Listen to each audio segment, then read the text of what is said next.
بسم اللہ الرحمن الرحیم۔ لاکھوں درود پاک حضرت محمد صلی اللہ علیہ وآلہ وسلم اور آپ صلی اللہ علیہ وآلہ وسلم کی آل پر۔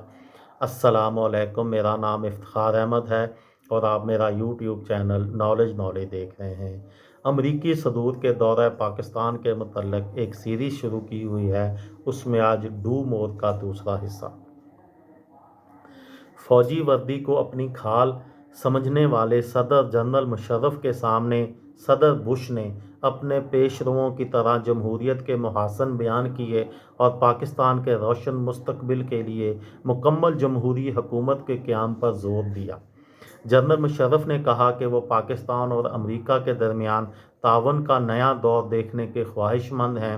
البتہ صدر بش نے 2 روز پہلے انڈیا کے ساتھ جس طرح کے سول جوہری امداد کے سمجھوتوں پر دستخط کیے تھے، ویسا کوئی سمجھوتا ہونے کے آثار بش مشرف ملاقات میں نظر نہیں آئے، بلکہ امریکی صدر نے کہا پاکستان اور انڈیا مختلف ملک ہیں جن کی ضرورتیں اور تاریخ مختلف ہے۔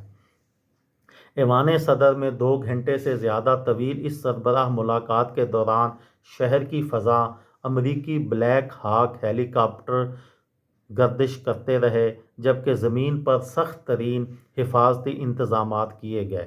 اسلام آباد کو ہر طرح کی کمرشل پروازوں کے لیے بند کر دیا گیا۔ ہفتے بھر سے ملک میں امریکی مخالف مظاہرے ہو رہے تھے۔ سابقہ کرکٹر، اس وقت حزب اختلاف کے رہنما اور موجودہ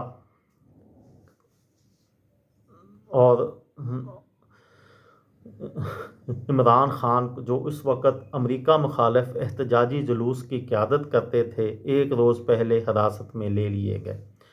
نرم گوشہ کے اظہار کے لیے صدر بش نے امریکی سفارت خانے میں پاکستانی کپتان انضمام الحق، سلمان بٹ اور ایک اسکول کے طالب علم کے ساتھ کرکٹ کھیلی۔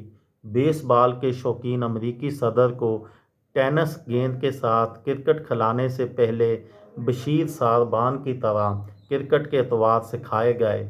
انہوں نے کپتان انضمام الحق کی 2 گیندوں پر شاٹ کھیلے اور ایک ان کے کندھے پر لگی۔ صدر بش نے بالنگ کرانے کی بھی کوشش کی۔ جب ان سے پوچھا گیا کہ کیا انہیں کھیل پسند آیا تو انہوں نے کہا، میرے پاس ابھی بالکل مہارت نہیں ہے۔ شام کے کھانے پر انہوں نے شرکاء کو محظوظ کرتے ہوئے بتایا کہ ایک گگلی پر ان کی 3 وکٹیں گر گئی تھیں۔ انضمام الحق کا کہنا تھا، امریکی صدر کرکٹ اور بیس بال میں فرق جاننا چاہتے ہیں۔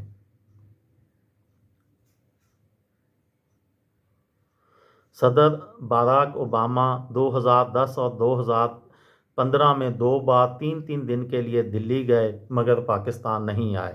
ان کے دور میں امریکہ پاکستان تعلقات میں گرم جوشی ختم ہو چکی تھی اور یہ تاثر پختہ ہو چکا تھا کہ پاکستان افغانستان میں دوہرا کھیل کھیل رہا ہے۔ یعنی ایک طرف تو وہ طالبان کے خلاف امریکہ کا اتحادی ہے، دوسری جانب بعض حلقے جن میں بعض سابقہ فوجی بھی شامل ہیں، طالبان کی مدد اور حمایت کر رہے ہیں۔ پاکستان سرکاری طور پر ہمیشہ ان الزامات کی تردید کرتا رہا ہے۔ جنرل مشرف نے 19 ستمبر 2001 کو قوم سے خطاب میں امریکہ کے ساتھ دینے کا فیصلے کا یہ معاہدہ بظاہر مدینہ کے مسلمانوں کی کمزوری کو ظاہر کر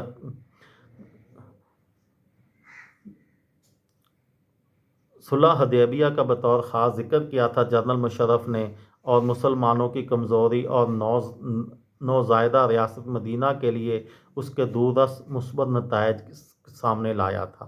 پاکستان نے امریکہ کو ہوائی اڈے اور زمینی گزرگاہیں دینے سے لے کر انٹیلی جنس تک ہر شعبے میں ممکنہ مدد دی، مگر طالبان سے بھی رابطے رکھے۔ کیا 29 فروری 2020 کو قطری دارالحکومت میں امریکہ اور طالبان کے جو خود کو امارات اسلامی افغانستان کہتے ہیں درمیان اس امن معاہدے کے ڈانڈے جنرل مشرف کی تقریر سے تلاش کیے جا سکتے ہیں؟ یہ ایک سوال ہے۔ اس طرح سے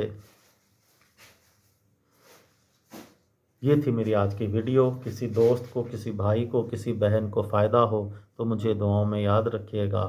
دل دل پاکستان، جان جان پاکستان۔ السلام علیکم۔